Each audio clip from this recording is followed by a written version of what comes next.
Cuban heavyweight contender Luis Ortiz says he is very optimistic and very excited about what his future holds. Speaking to BoxingScene.com, he said, "I am excited over what the future holds for me. I live a very simple life. I train hard, follow a great nutrition program, and spend all my free time with my family."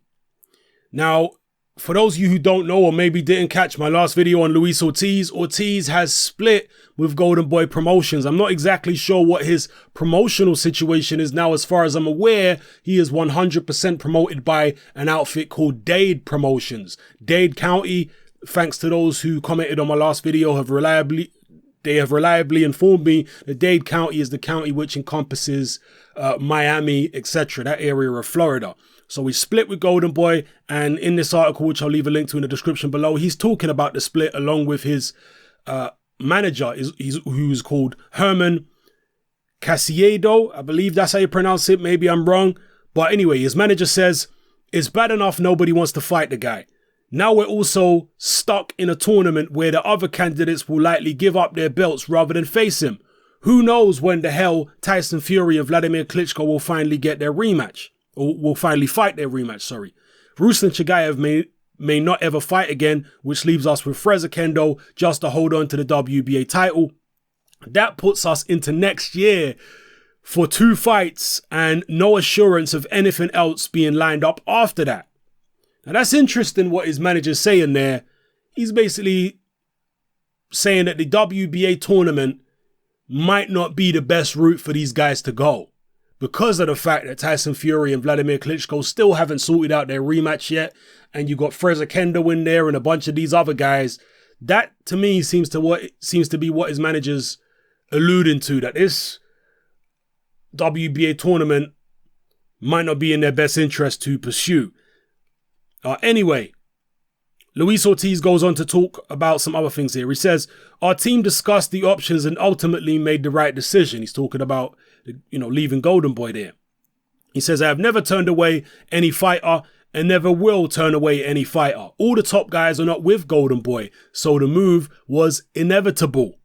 And this is something I've said to other people. This is me talking here, not Ortiz. Ortiz needs to go to a promotional outfit which has options, which has other fighters.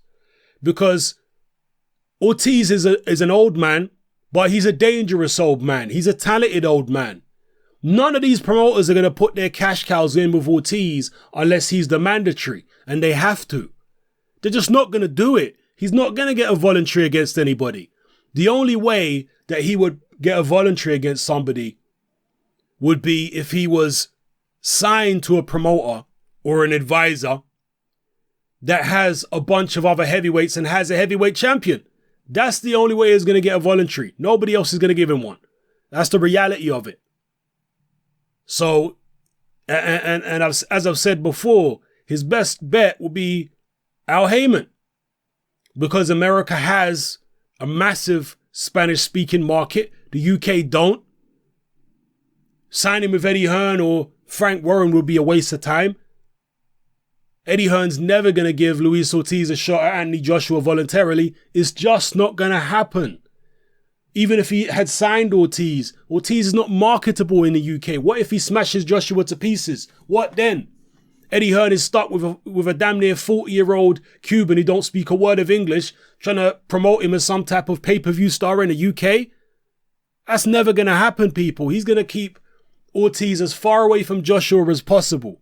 So the only way really for Ortiz to go is either try and fight his way into a mandatory position for one of the belts, or to sign with Al Haman, and he might get a mandatory or get a voluntary if he's with Al Haman. Because Haman has Deontay Wilder. He has good relationships with other promoters around the world. He has a big platform in PBC which he can showcase fighters and build their profiles to a wide audience in the United States, including that Spanish-speaking audience.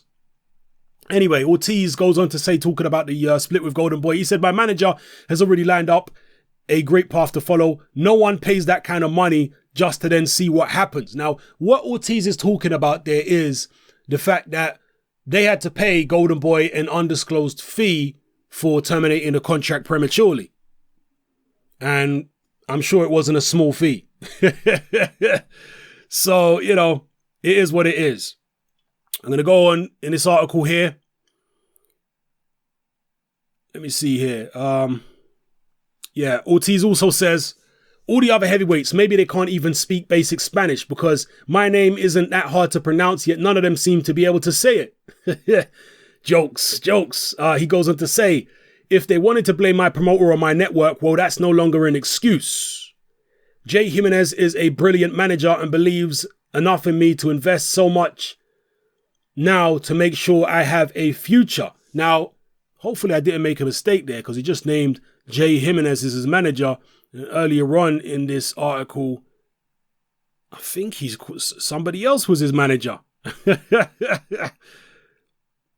Oh, sorry, head trainer, his trainer. Yeah, it wasn't a trainer who was talking before, it was his manager. Anyway, let's get back to what his manager was saying. Or what Ortiz was saying about his manager. Yeah, he says the network issue is no longer an excuse. So Ortiz is basically saying that being on HBO was a hindrance.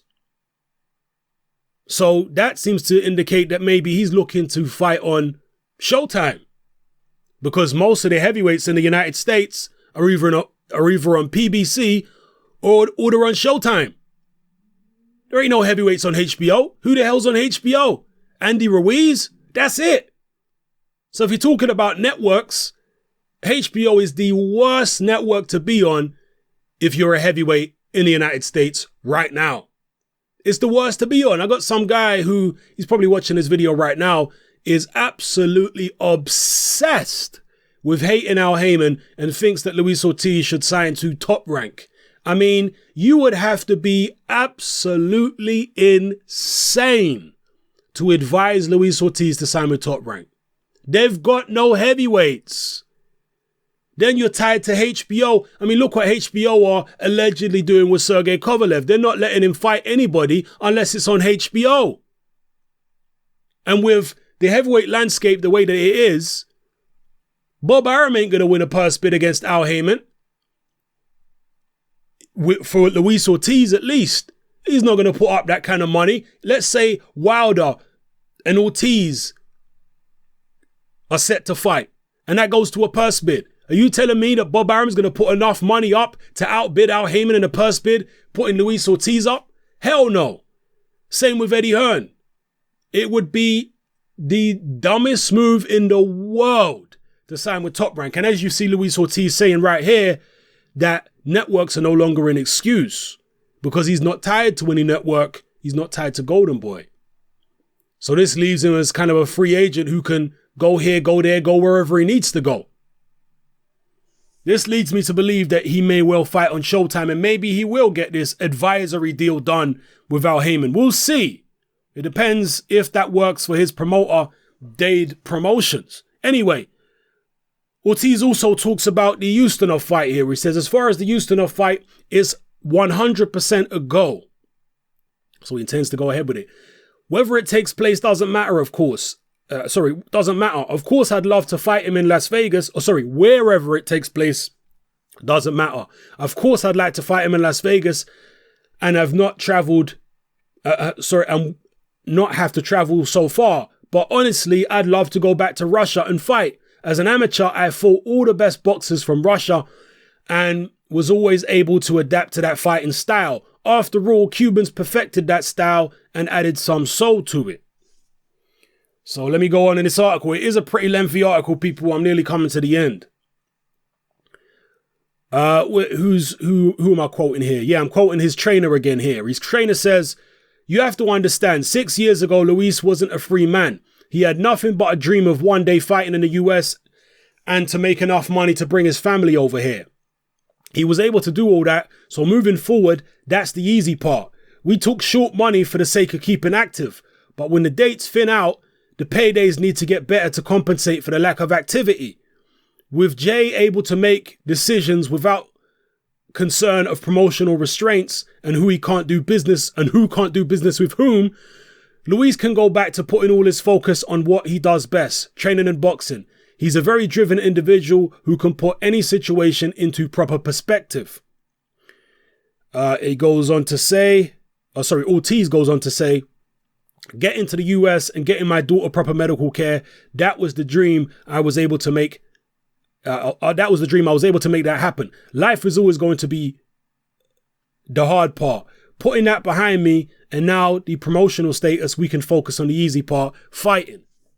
So once again, his trainer there talking about the fact that there was an issue with who they were and weren't allowed to do business with when he was signed with Golden Boy fighting on HBO. See, it's politics, people. HBO, Golden Boy have got no damn heavyweights. Why are people wanting him to stay with HBO? There's nobody there. It makes no damn sense. Makes much more sense either to be a free agent, maybe Dade Promotions or a free agent that can work with anybody, or to sign with Uncle Al if you want to get those fights made and not have politics get in the way of it. Best way to go. So, yeah. Drop your comments in the comment section below, people. Let me know how you feel about this latest information about the career of Luis Ortiz and the business decisions. We await more information coming out about exactly what's going on with Dade Promotions. And when we do get that information, I'll make more videos about it and keep you guys informed. All right? Drop your comments in the comment section below. It's your boy Haman. I'm out.